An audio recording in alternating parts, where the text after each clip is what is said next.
নমস্কার, নিউজ ভ্যানগার্ডের পর্দায় আপনাদের প্রত্যেককে স্বাগত জানাচ্ছি। একটি গুরুত্বপূর্ণ বিষয় নিয়ে এই মুহূর্তে আমরা আলোচনা করব। বিশেষ করে দেখা যাচ্ছে প্রতিনিয়ত বর্ষা প্রবেশের পর বজ্রপাতের সংখ্যা বৃদ্ধি পাচ্ছে, আর তাকে কেন্দ্র করে বেশ কয়েকজন গুরুতর আহত হয়েছে। মৃত্যুর সংখ্যা ক্রমশ বৃদ্ধি পাচ্ছে। যে পরিসংখ্যান আমরা কিছুক্ষণের মধ্যে আপনাদের সামনে তুলে ধরবো, তা দেখলে চক্ষু চরক গাছ হবে। প্রতিনিয়ত মৃত্যুর সংখ্যা বৃদ্ধি পাচ্ছে। চলুন এক নজরে সে পরিসংখ্যানটা প্রথমে তুলে ধরছি আপনাদের সামনে। গোটা দেশের কেমন চিত্র রয়েছে, রাজ্যের এই মুহূর্তে কেমন চিত্র রয়েছে, যে পরিসংখ্যান এই মুহূর্তে টিভি স্ক্রিনে চলছে তাতে দেখা যাচ্ছে 2022 সালে ভারতে বজ্রাঘাতে মৃত্যুর সংখ্যা 1265 জন প্রায়। 2017 থেকে 2022 সালে বিহারে মৃত্যু হয়েছে 1624 জন এবং আহত হয়েছে 246 জনের। 2024 অর্থাৎ চলতি বছরে রাজ্যের কথা যদি বলি, রাজ্য ত্রিপুরায় বজ্রাঘাতে ক্ষতি হয়েছে 250টি বাড়ি। 2024 সালের 17 মে মালদায় বজ্রাঘাতে মৃত্যু হয়েছে 11 জনের। অর্থাৎ যে পরিসংখ্যান এই মুহূর্তে টিভি স্ক্রিনে আপনারা দেখতে পাচ্ছেন, রীতিমতো কিন্তু উদ্বেগজনক। একের পর এক যে রিপোর্ট উঠে আসছে, সেই রিপোর্টে দেখা যাচ্ছে যে ভারতের বেশ কয়েকটি জায়গায় বজ্রাঘাত হচ্ছে এবং তাতে মৃত্যু এবং আহত সংখ্যা প্রতিনিয়ত বৃদ্ধি পাচ্ছে। সেই বিষয়ে আমরা বিস্তারিত আলোচনা করব। আমাদের সাথে এই মুহূর্তে সরাসরি অনলাইনে যুক্ত হয়ে গেছে এস.এন. ঘোষ, পরিবেশবিদ। প্রথমেই আমি ওনাকে স্বাগত জানাবো আমাদের এই লাইভ অনুষ্ঠানে। কি রয়েছে বিস্তারিত, কেনই বা প্রতিনিয়ত এই ধরনের বজ্রপাতের মতো ঘটনা ঘটছে, তার পেছনে কি কারণ রয়েছে, দূষণ নাকি এর পেছনে অন্য কোনো কারণ রয়েছে, একাধিক বিষয় কিন্তু জানার চেষ্টা করব। এস.এন. ঘোষ আমাদের সাথে যুক্ত হয়ে গেছে। প্রথমে আপনাকে নিউজ ভ্যানগার্ডের পর্দায় স্বাগত জানাচ্ছি। নমস্কার।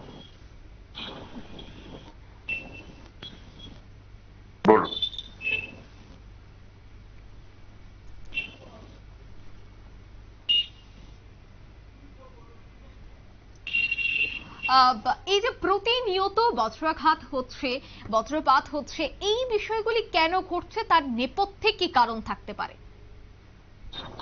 তার একটাই কারণ, বজ্রপাতটা কেন হয় আমি যদি আগে প্রথমে বলি, সেটা হচ্ছে যদি সারফেসের তাপমাত্রা যদি বৃদ্ধি পায়, আমাদের যেখানে আমরা বসবাস করি সে সারাউন্ডিং জায়গায় যদি তাপমাত্রা বৃদ্ধি পায়, আর যদি জলীয় বাষ্প বৃদ্ধি পায়, তো জলীয় বাষ্প আর তাপমাত্রা দুটো মিলিয়ে সেইখানে দেখা যায় যে বজ্রগর্ভ মেঘের সঞ্চার হয়। অর্থাৎ মেঘের মধ্যে যে জলীয় বাষ্পকণা সেটা বৃদ্ধি পায় এবং তার সাথে তাড়াতাড়ি ঠান্ডা হতে আরম্ভ করে এবং সেখানে তুষারকণাও বৃদ্ধি পায়। এবার দেখা যাচ্ছে তখন যখন এই অবস্থায় আসে, তখন নিচের মেঘ উপর দিকে প্রবাহিত হয় এবং নিচের মেঘে থাকে নেগেটিভ চার্জ, ওপরের মেঘে থাকে পজিটিভ চার্জ। এই দুটো চার্জের যদি গ্যাপটা অনেক বেশি হয়ে যায়, তাহলে এই বজ্রপাতের সৃষ্টিটা হয়। আমরা আজ দেখেছি উত্তরপ্রদেশে মৃত্যুর মিছিল গেছে, প্রায় 30 জনের উপর মৃত্যু হয়েছে। এই যে ঘটনা প্রতিনিয়ত বৃদ্ধি পাচ্ছে, যে দুর্যোগ আগামী দিনে একটা জাতীয় দুর্যোগে পরিণত হচ্ছে, সেই বিষয়গুলির পেছনে কি কারণ থাকতে পারে? এর আগেও তো বজ্রপাত হয়েছে, এর আগেও তো বজ্রঘাতে মৃত্যু হয়েছে, কিন্তু সংখ্যাটা অনেকটাই কম ছিল, বাড়ছে কেন? তার পেছনে কি কারণ থাকতে পারে? এটাকে বলা হচ্ছে ভারতের প্রাকৃতিক দুর্যোগ, কিন্তু দেখা যাচ্ছে এটা ম্যানমেড।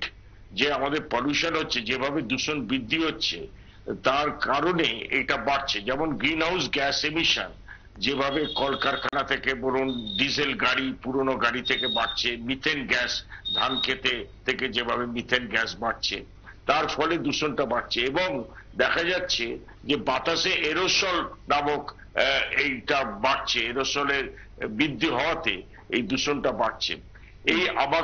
এই যে আমাদের জাতীয় একটা আমাদের যে বিপদ এসছে, এই প্রাকৃতিক বিপর্যয়, এটার জন্য একটা আলাদা আমাদের ফান্ড তৈরি করা উচিত, আলাদা একটা তহবিল গঠন করা উচিত, কারণ দিনকে দিন বাড়ছে। এই বছরেই মানে গত বছরে ভারতে হয়েছে 2500 লোকের মৃত্যু। আজকে মুর্শিদাবাদে আমরা আমাদের কলকাতা থেকে বেশি দূর নয়, সেখানে প্রায় 13 জন বাচ্চা মারা যায়নি কিন্তু আহত হচ্ছে। মূলত এটা দুটো কারণে হচ্ছে। একটা, প্রথম কথা হচ্ছে বাতাসের দূষণ বেড়েছে। দ্বিতীয় কথা হচ্ছে আপনি দেখবেন যত কিছু এই সমস্ত হচ্ছে ধান ক্ষেতের উপর হচ্ছে। ধান ক্ষেতে যারা যায় তখন যদি আমার সেন্সর চারদিকে লাগানো থাকে। আমরা একটু মুর্শিদাবাদের দিকে যাব, কারণ এই মুহূর্তে কিন্তু খবর উঠে আসছে যে মুর্শিদাবাদেও কিন্তু এই দুর্যোগ কিন্তু ভয়াবহ আকার ধারণ করছে। যে রিপোর্ট এই মুহূর্তে হাতে এসে পৌঁছেছে, সেখানে দেখা গেছে যে বাংলার মুর্শিদাবাদে বজ্রঘাতে গুরুতর আহত হয়েছে 20 জন ছাত্রছাত্রী। তাই মুর্শিদাবাদের কেমন চিত্র রয়েছে আমি বিস্তারিত জানবো। আমাদের সাথে অনলাইনে যুক্ত হয়ে গেছে রক্তিম সিদ্ধান্ত। রক্তিম, ঠিক এই মুহূর্তে কি পরিস্থিতি রয়েছে, ঠিক কি জানতে পারছো?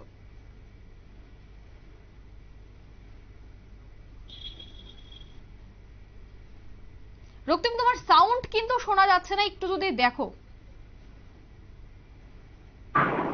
দেখো, মুর্শিদাবাদের যে ভগীরথপুর এলাকা, দমকল থানার সেই ভগীরথপুর এলাকায় ভগীরথপুর উচ্চ বিদ্যালয়, সেই ভগীরথপুর উচ্চ বিদ্যালয়ের পাশে একটি গাছ ছিল। সেই গাছে আজকে 2:15 নাগাদ, অর্থাৎ বিদ্যালয়ে যখন টিফিন টাইম চলে ঠিক সে সময় কার্যত বজ্রপাত হয় এবং যার ফলে কিন্তু একেবারে আহত হয়ে পড়েন। আমরা প্রাথমিকভাবে যেটা জানতে পেরেছিলাম 20 জন পড়ুয়া, এবং তার পরবর্তীকালে সেই আহতের সংখ্যা বেড়ে এখনো পর্যন্ত আমরা যেটা জানতে পারছি সূত্র মারফত 28 জনেরও বেশি পড়ুয়া তারা কিন্তু আহত হয়ে পড়েছেন। আহত পড়ুয়াদের তড়িঘড়ি স্কুলের পক্ষ থেকে এবং গ্রামবাসীদের পক্ষ থেকে উদ্ধার করে দমকল যে মহকুমা হাসপাতাল, দমকলের মহকুমা হাসপাতাল অর্থাৎ সুপার স্পেশালিটি হাসপাতালে নিয়ে যাওয়া হয় এবং সেখানেই বর্তমানে তারা চিকিৎসাধীন অবস্থায় রয়েছেন। যদিও প্রত্যেকটি পড়ুয়ার অবস্থা বর্তমানে স্থিতিশীল বলে জানা যাচ্ছে এবং আমরা যেটা জানতে পারছি আজকে সকাল থেকে এখনো পর্যন্ত যে ভারী বৃষ্টি হচ্ছে মুর্শিদাবাদ জেলা জুড়ে, এবং সেই ভারী বৃষ্টির কারণেই কার্যত এই যে বজ্রপাত, এই বজ্রপাতের ঘটনা ঘটে এবং সকাল থেকে দমকলে বজ্রপাতের ঘটনা ঘটছে। কি বজ্রপাতের আরো কোনো সতর্ক বার্তা জারি করা হয়েছে? দেখো, এই যে ঘটনা ঘটলো মুর্শিদাবাদের যে বিদ্যালয়ে, সেই বিদ্যালয়ে ঘটনা ঘটার পর কিন্তু একেবারেই প্রশাসনের পক্ষ থেকে সতর্কবার্তা জারি করা হয়েছে। প্রশাসনের পক্ষ থেকে বারংবার সাধারণ মানুষকে অনুরোধ করা হচ্ছে বা তাদের যে সমস্ত সোশ্যাল মিডিয়া হ্যান্ডেলগুলি রয়েছে সেই সোশ্যাল মিডিয়া হ্যান্ডেলগুলিতে পোস্ট করা হচ্ছে এই যে দুর্যোগের পরিস্থিতি এখন চলছে, এই মুহূর্তে যেন সাধারণ মানুষ বাড়ির বাইরে না বেরোয়। আর এখন যদি সাধারণ মানুষ বাড়ির বাইরে বেরোয় কোনো গুরুত্বপূর্ণ কাজে, তাহলে এই যে বজ্রপাত থেকে কিভাবে তাদেরকে রেহাই মিলবে সেই সমস্ত বিষয়ে কিন্তু অসংখ্য ধন্যবাদ বিস্তারিত তুলে ধরার জন্য। আমরা ঠিক মুর্শিদাবাদে কেমন পরিস্থিতি রয়েছে, ছাত্রছাত্রীরা কি বলছে, ঠিক কেমন চিত্র রয়েছে, চলুন একবার তুলে ধরছি।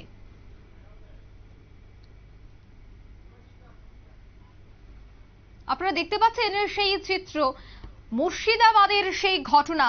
বাংলার মুর্শিদাবাদে বজ্রাঘাতে গুরুতর আহত হয়েছেন 20 জন ছাত্রছাত্রী। তাদেরকে সঙ্গে সঙ্গে হাসপাতালে নিয়ে যাওয়া হয় তড়িঘড়ি। চিকিৎসকদের পরামর্শ নেওয়া হচ্ছে। বিশেষ টিম এই মুহূর্তে গঠন করা হয়েছে বলে সূত্র মারফত খবর।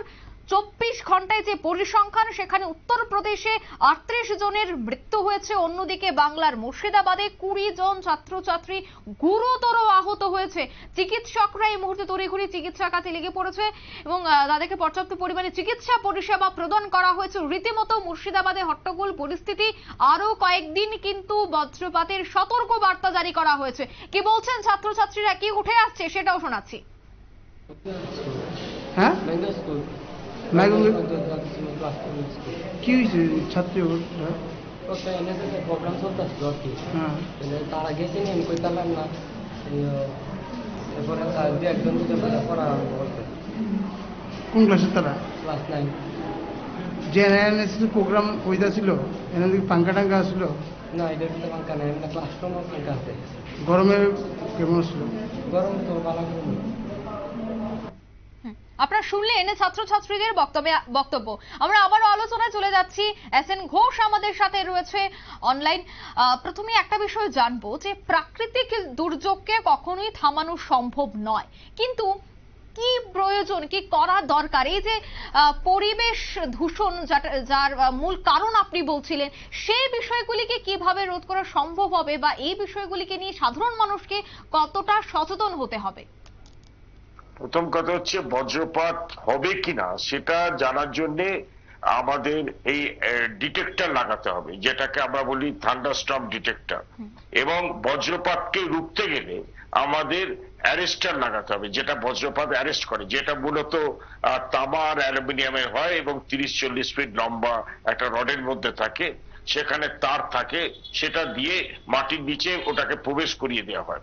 যদি বড় বড় গাছ না থাকে, দেখুন আগে বেশ অন্তত 50-60 বছর আগেও বড় বড় তাল গাছ থাকতো সব জায়গায়, তো বজ্রপাতটা তাল গাছের মাথাতেই হতো, বাজটা পড়তো। তো এখন তাল গাছ, খেজুর গাছ, এগুলো সব কেটে ফেলা হচ্ছে চারদিকে। যত গাছ কমে যাচ্ছে আর যত জলাশয় কমে যাচ্ছে, বজ্রপাতটা এরকম ভাবেই হচ্ছে চারদিকে ওপেন জায়গায়, এবং সেখানে কোনো জায়গায় স্কুল আছে, কোনো জায়গায় অফিস আছে।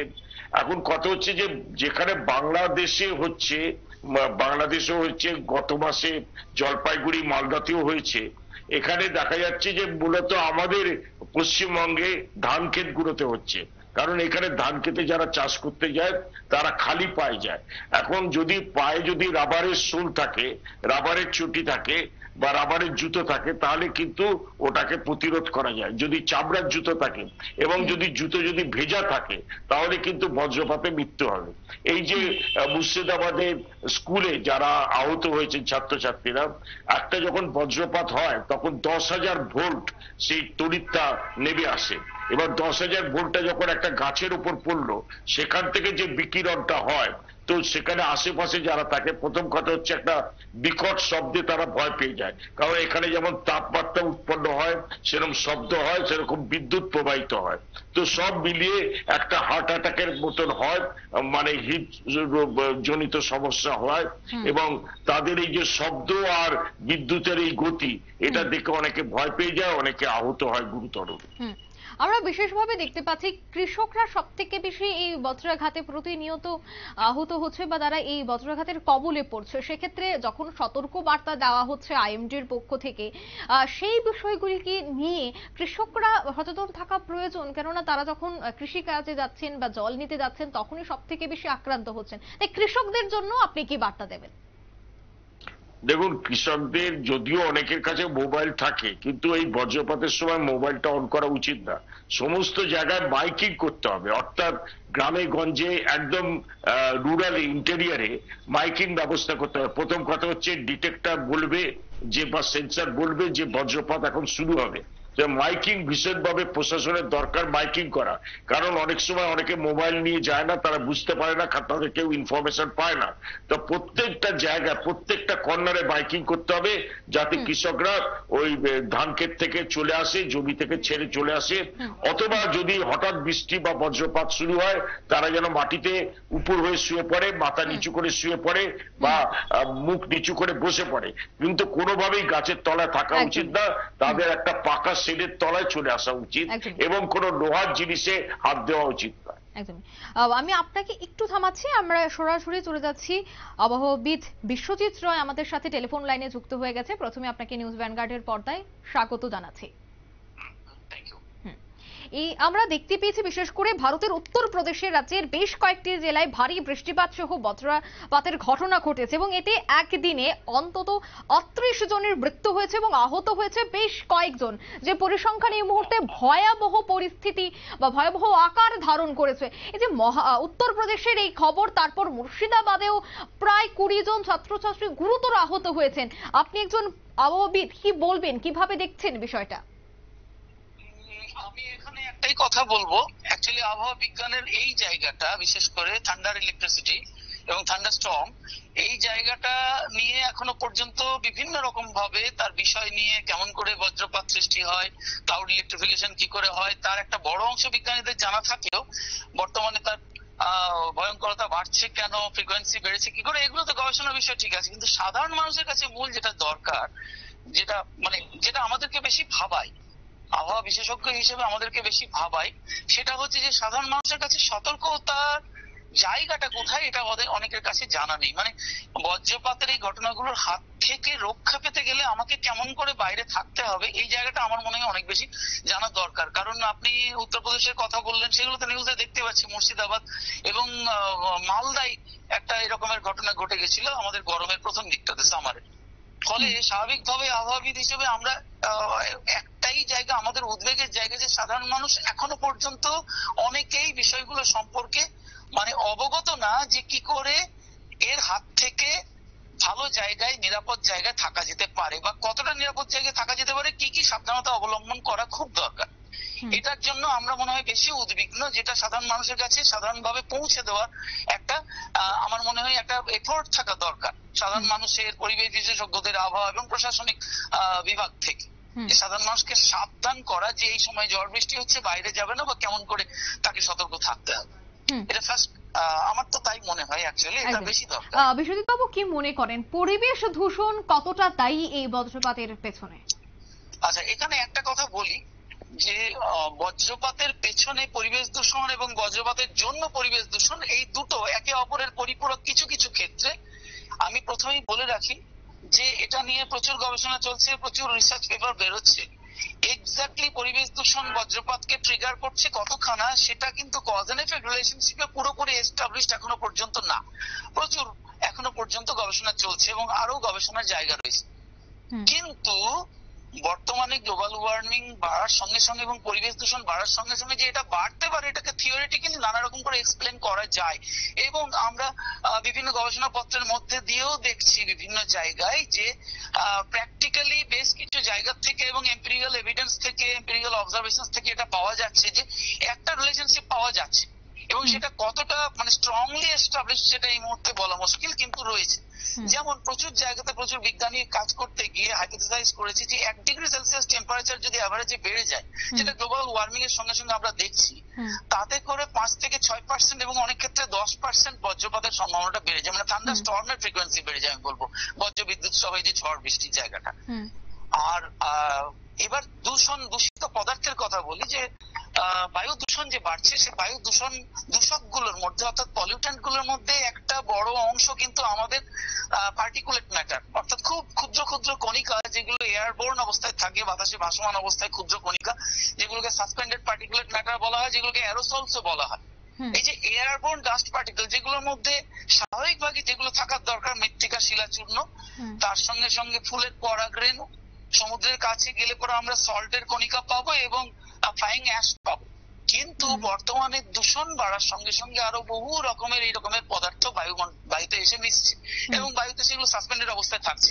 এবার এই যে পার্টিকুলেট ম্যাটার গুলো, এগুলোর কিন্তু একটা বড় ভূমিকা আছে বজ্রপাত তৈরি কর মানে ক্লাউড ইলেকট্রিফিকেশনের জন্য। অর্থাৎ আমাদের এটা তো একটা বড়সড় বিজ্ঞানীদের কাছে এটা এখনো পর্যন্ত ভাবায়। বহু জিনিস বিজ্ঞানীরা জানেন যে মেঘের মধ্যে বিদ্যুৎ কি করে তৈরি হয়। তো মেঘের মধ্যে বিদ্যুৎ তৈরি হতে গেলে বা তৈরি করতে গেলে যার সব থেকে একটা বড় গুরুত্বপূর্ণ ভূমিকা মানে যে পালন করে, সে হচ্ছে এই এয়ারবোর্ন ডাস্ট পার্টিকেল গুলো। তো এটা সাধারণ মানুষের কাছে এটা ইন্টারেস্টিং বিষয় নয়, সাধারণ মানুষের কাছে অনেক বেশি গুরুত্বপূর্ণ। সাধারণ মানুষের কাছে বার্তাটা পৌঁছে দেওয়া সব তরফ থেকে, সব রকমের দিক থেকে, এমনকি প্রশাসনিক, সাধারণ মানুষ, সমাজসেবী, বিজ্ঞানী সবাই যদি আমরা সচেষ্ট হয়ে পৌঁছে দিতে পারি যে কেমন করে বাইরে বিপদ মুক্ত থাকতে হবে। কিন্তু এই যে আপনি পলিউশনের কথা বললেন, এই পলিউটেন্টের মধ্যে যে পার্টিকুলেট ম্যাটার গুলো, এগুলো যখন বাতাসের আপড্রাফটিং ফোর্স বেশি হয়, উপরের দিকে ঊর্ধ্বমুখী বাতাসের গতিবেগ বেশি হয় এবং উইন্ড শিয়ারের পরিবর্তন হয়, এই সময় এই কণিকাগুলো মেঘের মধ্যে ঢুকে যায়। এবার মেঘের মধ্যে ঢুকে গিয়ে কি হয়, আমি তার মানে পাশাপাশি বিজ্ঞানটাও একটু বলি। আরো কিছু তো দর্শক রয়েছেন বা শ্রোতা রয়েছেন আপনাদের চ্যানেলে, যারা এই ব্যাপারটাতে অনেক বেশি ইন্টারেস্টেড হবে বিষয়টা জানার জন্য। এটা যখন ঢুকে যায় আর এদিকে মেঘের মধ্যে ক্লাউডের টপের দিকের যে টেম্পারেচার, সেই টেম্পারেচারটা কতটা নিচের দিকে নামলো, -40, -50, -60 ডিগ্রি সেলসিয়াস, এই যে প্রচুর টেম্পারেচারটা নিচের দিকে যদি নেমে যায়, ক্লাউড টপ টেম্পারেচার, সেই সময় কি হয়, এই কণিকাগুলো উপরে গিয়ে ওই সময় যে জল ছিল, সেই জলটাও কিন্তু সুপার কুলড ওয়াটার হিসেবে থাকে। ওটা কিন্তু তখনো পর্যন্ত কনডেন্সড হয়ে যায় না, সুপার কুলড অ্যাটমসফিয়ার তৈরি হয়, সেখানে জলটাও মানে জল হিসেবে থাকে। এবার যখন এই কণিকাগুলো ইমপ্রেগনেটেড হয়ে যাচ্ছে মেঘের মধ্যে, সেই সময় এই কণিকাগুলোকে আশ্রয় করে খুব তাড়াতাড়ি এগুলোকে এই জন্য কনডেনসেশন নিউক্লি বা ফ্রিজিং নিউক্লি বলা হয়। তো এই ঘনীভবনের যে কণিকাগুলো, এই ফ্রিজিং নিউক্লি গুলোকে আশ্রয় করে ওই সুপার কোল্ড ওয়াটার ড্রপলেট খুব তাড়াতাড়ি আইস ক্রিস্টালে পরিণত হয়।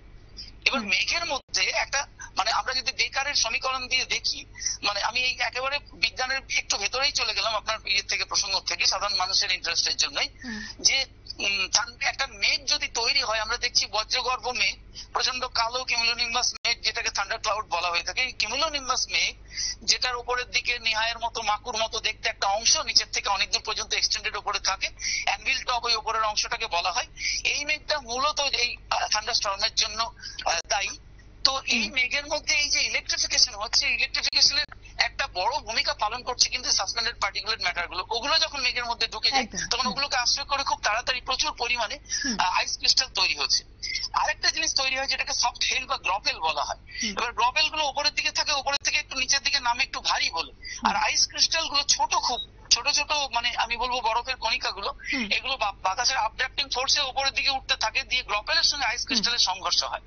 এক একটা কলিউশনে 10 লক্ষ থেকে 15 লক্ষ, এমনকি অনেক ক্ষেত্রে আরো বেশি ইলেকট্রন ট্রান্সফার হয়। মানে আইস ক্রিস্টাল থেকে গ্রপেলের গায়ে চলে যাচ্ছে ইলেকট্রন, ফলে গ্রপেল হয়ে যাচ্ছে negatively charged, ice crystal positively charged হলো।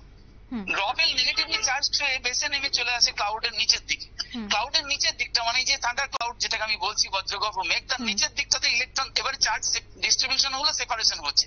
চার্জ সেপারেশন হয়ে বেসের দিকটা প্রচুর পরিমাণে ইলেকট্রন ডেনসিটি বাড়লো, উপরের দিকে পজিটিভ গুলো উঠে গেল। এবার ড্রাই কন্ডিশনে আমাদের পৃথিবীর যে ধরাতল, সেটাকে আমরা নেগেটিভলি চার্জ ধরি। এবার তাহলে এখানে ইলেকট্রন আছে, ক্লাউডের বেস মানে নিচের দিকটাতে ইলেকট্রন আছে, তাহলে ইলেকট্রনকে তো অ্যাট্রাক্ট করে না, রিপেল করে। তাহলে ওই ইলেকট্রন এদিকে ছুটে আসবে কি করে? তার জন্য গ্রাউন্ডে ইনডিউসড পজিটিভ চার্জ দরকার। এই ইনডিউসড পজিটিভ চার্জটাতে আমি আর ডিটেলসে যাচ্ছি না। গ্রাউন্ডে বৃষ্টিপাতের পরে আরো কতগুলো কারণে ইনডিউসড পজিটিভ চার্জ তৈরি হয়। এই পজিটিভ চার্জ তৈরি হওয়ার পর ইলেকট্রন উপর থেকে নিচে ইলেকট্রনের বর্ষণ হচ্ছে। This is the lightning. এবার এই যে লাইটনিং ফ্ল্যাশ, সেই ফ্ল্যাশের সময় খুব একটা সরু চ্যানেল, 2 থেকে 3 সেন্টিমিটার একটা চ্যানেল, 1 থেকে 10 কিলোমিটার পর্যন্ত লম্বা, কি তার থেকে বেশি লম্বা হতে পারে, এত চ্যানেলের মধ্যে এক্সটেন্সিভ হিট হয়ে যাচ্ছে ফ্ল্যাশিং এর জন্য। চার্জ যখন লাইটনিং ডিসচার্জ হচ্ছে, সেই সময় আমরা বজ্রের আওয়াজটা শুনতে পাই। মানে অল্প সময়ের মধ্যে এয়ার মলিকুল গুলো এত বেশি এক্সপ্যান্ডেড হয়ে যায় যে পার্শ্ববর্তী এয়ার মলিকুলকে ভীষণ প্রেসারাইজ করে। সেই সময় আমরা এটা থান্ডারিং ভোল্টের যে শব্দটা, সেটা শুনতে পাই। এইবার হ্যাঁ, এটা হচ্ছে ক্লাউডের ইলেকট্রিফিকেশনের জায়গা।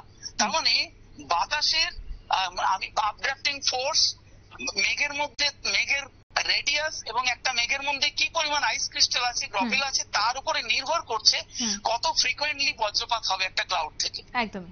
এবার সাধারণ মানুষের মধ্যে জানার দরকার যে আমি এখন দাঁড়িয়ে ছাদে কথা বলছি, আকাশে কিন্তু বিদ্যুৎ চমকাচ্ছে, কিন্তু এই বিদ্যুৎ থেকে আমি ভয় পাচ্ছি না এই কারণেই যেটা ইন্টার ক্লাউড লাইটনিং।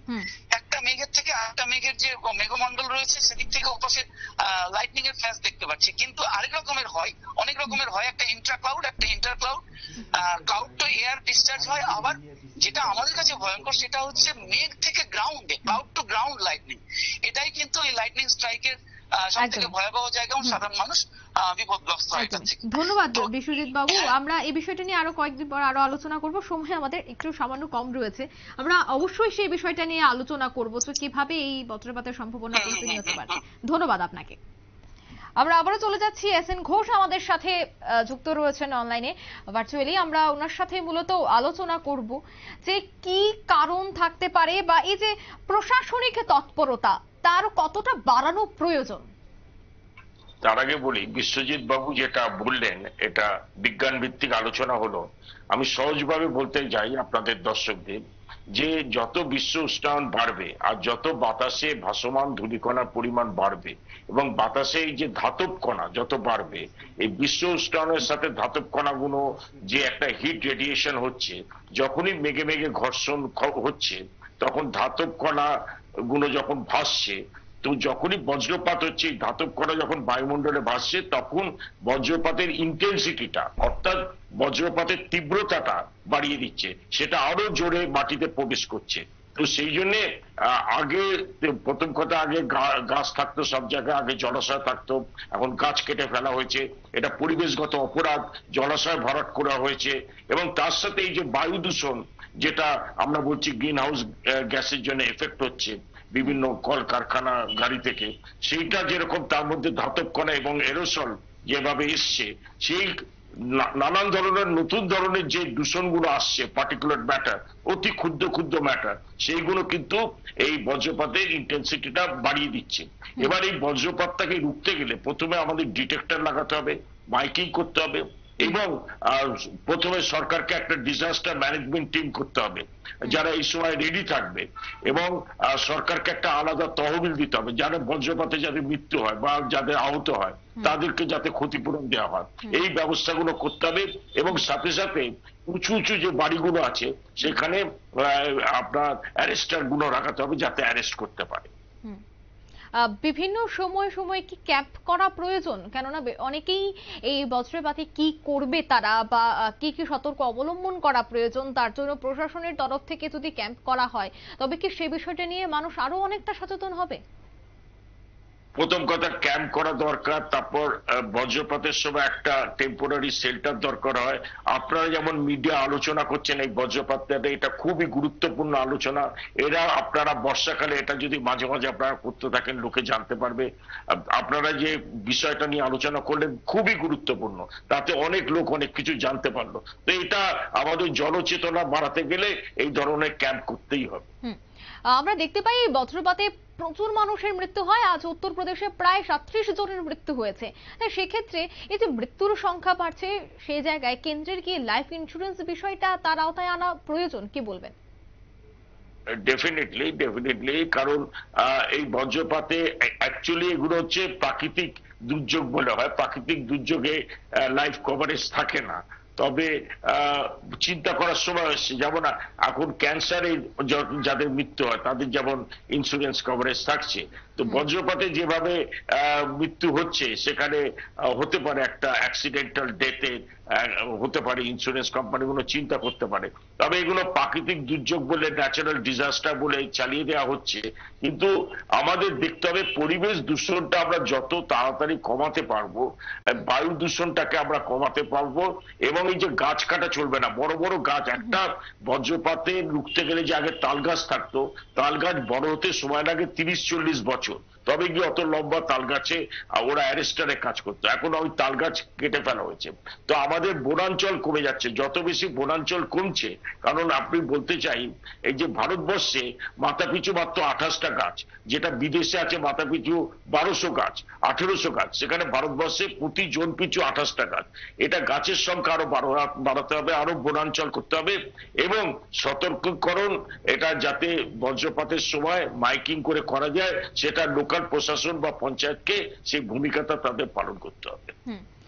আরো একটা বিষয়, আবহাওয়া দপ্তরের দেখা যায় বা আবহাওয়া দপ্তরের যে সমস্ত ওয়েবসাইট রয়েছে, তাদের পোর্টাল রয়েছে, সেখানে কিছু কিছু পোর্টাল বা কিছু কিছু রাজ্যের যা নিজস্ব পোর্টালগুলো রয়েছে সেখানে আপডেটটা অনেক দেরিতে আসে। যেখানে লাল সতর্ক বার্তা জারি করা হয়েছে, যেখানে হলুদ সতর্ক বার্তা জারি করা হয়েছে, সেই গত 24 ঘন্টা এবং আগামী 24 ঘন্টার যে আপডেটগুলি আসে সেগুলি কিন্তু 24 ঘন্টা অন্তর অন্তর আসে অনেক ক্ষেত্রে। সেক্ষেত্রে যারা এই আবহাওয়া দপ্তরে কাজ করে সে সমস্ত আধিকারিকদের কিছু গাফিলতি থাকে।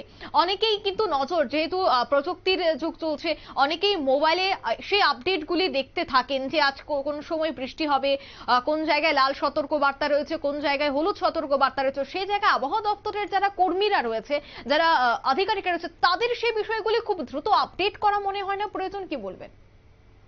খুব মূল্যবান প্রস্তাব, কারণ সফটওয়্যার টেকনোলজিকে অনেক অ্যাডভান্স হয়ে গেছে।